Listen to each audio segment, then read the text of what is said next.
Prince Supernova Resources Nigeria Limited.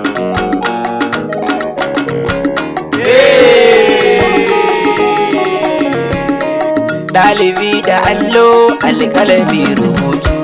Ɗalibi da allo alƙalami rubutu.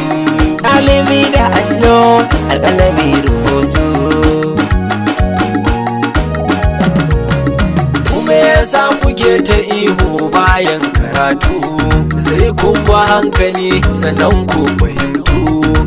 Kun ki wasa zai sanya kun shagaltu, don ku fahimci shedan bai san karatu.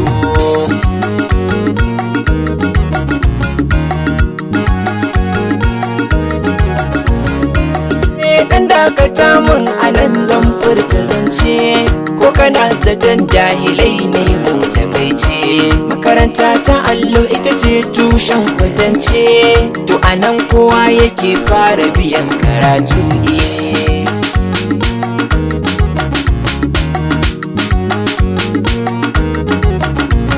To ai na gaba alama da ganku kuna ta wasa, kai dakata ka ji mu kowa nan na da sauka.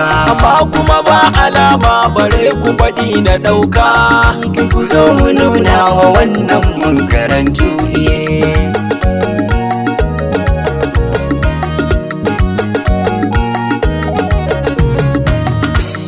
Alif an baki wa wuzal wa alif baki lallan hakuri. Ya ta tafi tallan zogale, baba ya magale a tukunya.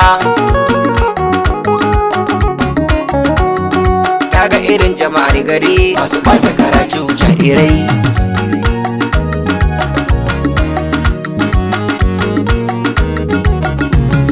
Ba sun mi'ara alif lallan hakuri, alif lamra ha karami mun jaye nu'ara. Alif lamra ha karami ya mi'ara, ita ce farkon karatu.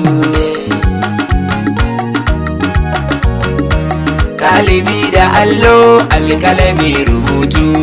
Na ji na fahimta kun san farkon karatu, shika-shikan musulunci guda nawa ne karanto. Kun ba da amsa to lallai zan fahimto, kuma za da yarda da gaske kuna karatu.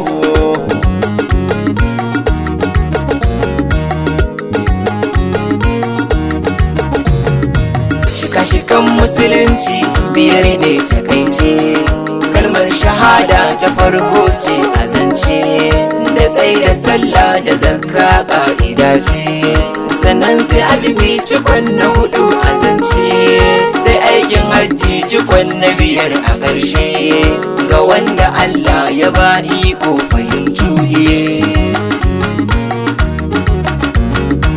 Ɗalibi da allo alƙalami rubutu. Ina ji gaskiya ne abin da kuka faɗa mun, batun farillai na alwala zayyana mun, har da mustahabi da sunnoni gaya mun. In kun faɗan to lallai kun san karatu.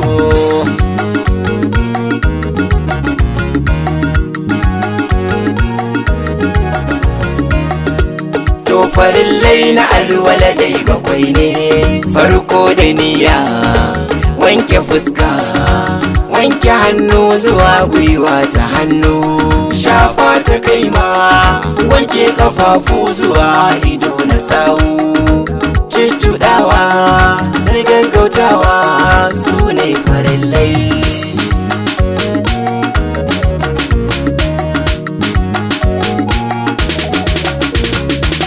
Sunnonin alwala adadin su guda 8 ne, sai mustahabi adadin su guda 7 ne.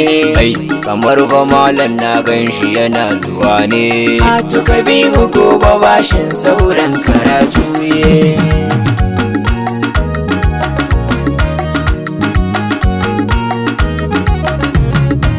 Ɗalibi da allo alƙalami rubutu. Prince Supernova Resources Nigeria Limited.